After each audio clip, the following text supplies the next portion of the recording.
E o Dia da Mentira, comemorado em 1º de abril de cada ano, entrou para o calendário de datas nacionais. Dia este que fazer uma brincadeira e contar uma mentira para um amigo ou familiar se tornou um hábito. O fato é que as mentiras, gente, podem causar diversos problemas de relação entre as pessoas, causando distanciamentos ou até mesmo separações. Muitas vezes, aquela mentirinha boba, sabe, que pode parecer insignificante, pode interferir gravemente no relacionamento. A Adriana Aguilar, psicóloga e autora de 2 livros na área de relacionamento familiares, traz dicas valiosas de como não fazer do dia da mentira um hábito na sua vida. Seja muito bem-vinda, Adriana. Obrigada, Estela. É um prazer estar aqui com vocês. Obrigada pelo convite. Adriana, eu gostei muito dessa citação no seu livro que fala: para falar um pouco mais de verdade sobre a mentira, lembremos que essa última consiste num dispositivo inerente ao pecador, ou seja, ao bicho humano, até porque há uma velha máxima que diz haver 3 coisas para as quais o ser humano não suporta olhar de frente: o sol, a morte e a verdade. Adriana, conta pra gente, é verdade que o ser humano não gosta muito de olhar de frente essa verdade? É isso mesmo, né? Assim, aquela história de que a verdade às vezes machuca, né? Às vezes a gente sempre diz que nosso desejo, né, quer ir numa direção e às vezes a realidade nos traz uma outra direção, né? E é exatamente nesse momento em que muitas vezes a gente busca dispositivos como a mentira para desviar da realidade, né, que não nos agrada. E aí vai nascendo a mentira, né? É verdade. E a gente lembra daquele conhecido assim, imbróglio, né? A gente mente para sobreviver frente ao medo do desamor do outro, né? Numa incessante busca da inclusão, não é mesmo? É verdade. É isso mesmo, né? A mentira é frequentemente gerada exatamente pelo medo, né? Pelo medo de perder a aprovação do outro, pelo medo de se desvelar e não ser tão amado como a gente gostaria de ser, né? Em meio a esses movimentos de buscar a aprovação do outro, de essa busca incessante pelo amor, né? Às vezes a gente mente, né? E aquela história, né? Mente quem diz que não mente, né, Estela? Verdade, sem dúvida, Não sem é? dúvida. E agora no dia hoje da mentira, né? Tem aquelas Sim. brincadeirinhas, a gente já falou sobre isso, falamos aqui sobre fofoca. Tem algumas mentirinhas assim que podem ter consequências, né? Se for uma brincadeira aí de mau gosto para a pessoa, né? É, exatamente. A mentira ela tem sempre um propósito, ela tem sempre uma meta, como a gente disse, que é se desviar da realidade, né? E pode ser que às vezes sejam pequenas mentiras que de fato não vão chegar a ser ofensivas, mas vez ou outra, mesmo aquela que aparentemente não vai machucar, pode sim trazer transtornos. Até porque imediatamente, né, quando a gente mente, a gente está buscando um bônus, né, um bônus imediato, né, que tem a ver com essa autoproteção, com essa busca de sobrevivência. Mas conhece aquele ditado, Estela? A mentira tem pernas curtas, né? Então, Sim. logo ali na frente, provavelmente, esse movimento que, em princípio, trazia o senso de proteção, pode, então, começar a te trazer problemas, né? Já que a mentira tem pernas curtas, como a gente está falando. É verdade. Né? E existem aquelas mentirinhas bobas, né, que algumas pessoas falam, algumas têm até o status ali de protetoras, né, ou Sim. aqueles mentirões, aquelas mentiras cabeludas, né, como por exemplo Mentira de são todo tamanho, né? é verdade, por exemplo as fake news, que algumas Sim. pessoas juntam ali fatos que acontecem, mas na realidade você junta ali 2 fatos e coloca uma mentira no meio para enganar as pessoas, e isso tem sérias consequências, né? Nossa, e nós sabemos bem, né, como que é isso, né? Assim, quantas confusões, né, que pode, que essas fake news pode nos levar, né, Estela? E tem exatamente na sua base esse movimento natural do ser humano, que é, de fato, de querer vender uma outra verdade, né? No fundo, parte de um movimento de todos nós, né, de querermos infantilmente criar uma outra realidade, né, que não nos compete, não é mesmo? Sim, sem dúvida. E mentir pode se tornar um vício, né? Tem gente que a gente percebe que mente 100% do tempo. Pode se tornar um vício ali, até uma doença. Exatamente, né? A mentira, ela nos proporciona atalhos, né? É exatamente o caminho do menor esforço, o caminho infantil. E se isso, de fato, vem a caracterizar um traço patológico na pessoa, nós vamos chamar essa patologia de mitomania, né? Olha só, Que é tem. um nome que se dá para isso, que de fato é um transtorno importante, né?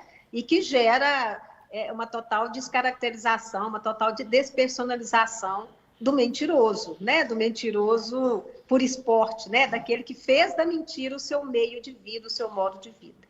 A gente Né? está vendo agora, Adriana, imagens do Pinóquio, né? Que é um clássico Ao Pinóquio. da literatura infantil, juvenil, né? Todos Sim. nós conhecemos bem as aventuras desse boneco de pau, Sapeca e Elsa Salvador ali também, que se condenava sucessivamente com recorrentes mentiras, né? É verdade. Na realidade, o que a gente leva, né? Quando a gente escuta essa história quando criança, o que a gente leva ali da moral, né, da mentira? É exatamente o fato de que o pobre Pinóquio, né, ficava o tempo todo se auto-sabotando, né, se denunciando com o nariz que crescia, né? Assim, eu acho que o nariz do Pinóquio é uma boa metáfora, né, para nos convencer a ir por outro caminho, porque de qualquer forma o mentiroso ele se autodenuncia, né? Não tem como, é a história de novo da mentira que tem perna curta, né? Então, como é que nós podemos nos utilizar da saga do Pinóquio para ajudar as nossas crianças a compreenderem que existe um caminho que, em princípio, pode parecer mais difícil, mas que, no final das contas, nos traz mais bônus, né?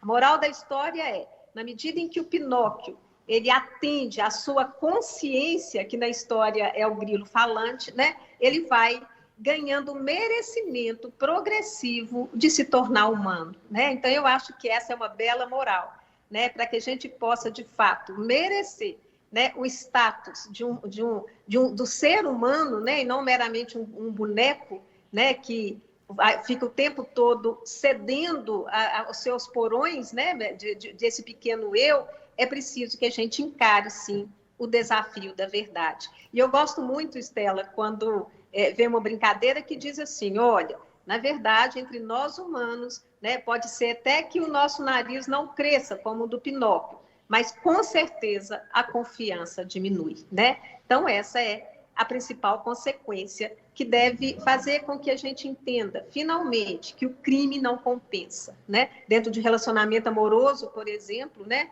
A consequência principal, né, das mentiras sucessivas é exatamente a diminuição da confiança, né, dentro da relação. E não pode haver consequência mais desastrosa do que essa, sem dúvida. E falando, porque você trata, né, dessa área familiar, como devemos fazer para falar com as crianças, né, que elas não devem mentir, o limite, né, da fantasia e da mentira, como que a gente pode explicar, entrar nesse mundo infantil também, aproveitando aí o gancho do Pinóquio? Eu acho que, exatamente, o Pinóquio é uma grande inspiração, né? Eu penso que a criança, ela vai aprender, né, muito pela via da fantasia, sobretudo dependendo da faixa etária da qual a gente estiver falando, né?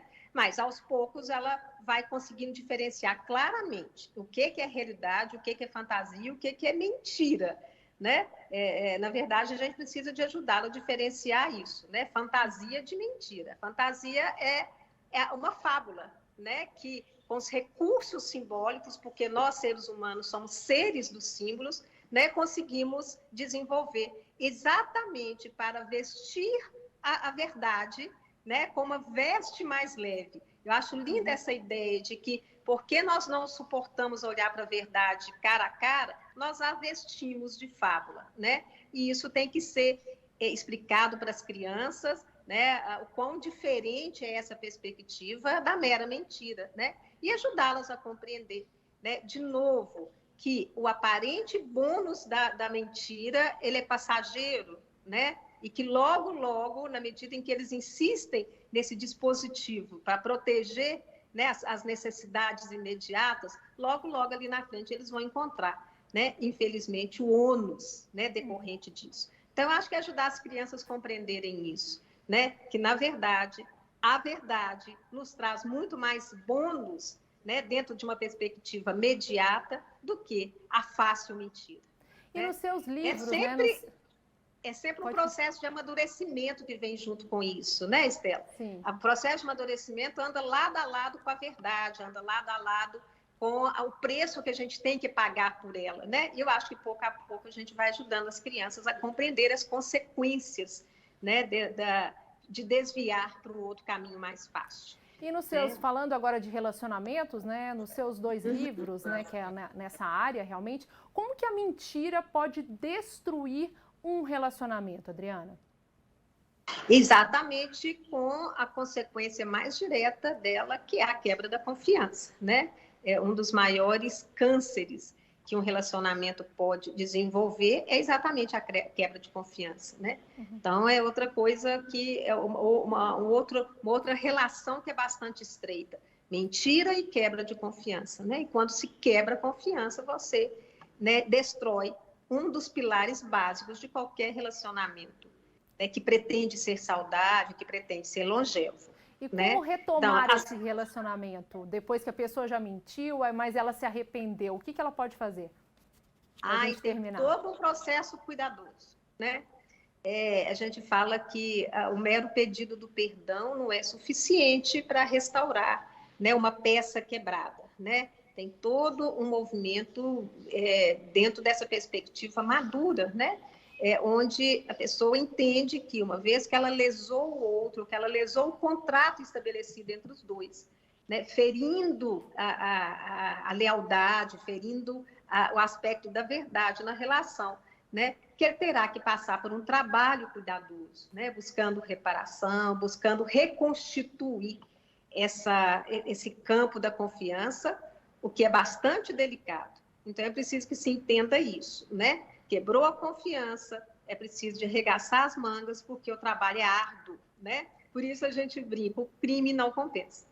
O bônus da mentira, ele é absolutamente ilusório, né? Ilusório, passageiro, né? Então, é melhor não cair nessa esparrela aí, né, Esther? Tá certo, a verdade é sempre quem sempre liberta. A verdade é sempre o melhor caminho, né? Encarar de frente a transparência para tudo, na política. Embora mais difícil, mais custoso, mas é quem vai nos garantir. Na né? política, no jornalismo, né? Sem fake news. Em todas as áreas da vida. Em todas as áreas da vida. Tá certo, Adriana, muito obrigada pela sua contribuição, sua atenção aqui com a gente no RF News. Uma excelente noite para você. Estela, eu agradeço e deixo um abraço para todos.